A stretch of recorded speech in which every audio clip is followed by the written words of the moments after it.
वास सुटतोय. गाणगापूरची आठवण आली. एवढी तिखट झाली आहे. आज काय स्पेशल बनवणार पप्पा?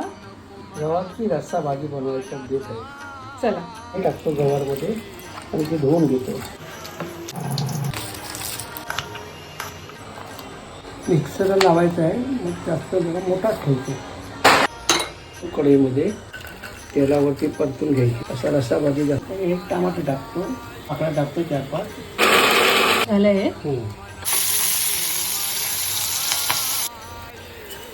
कांदा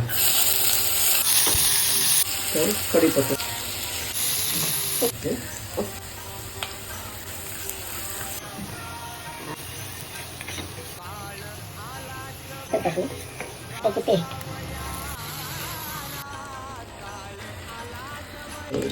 मीठ टाकतो.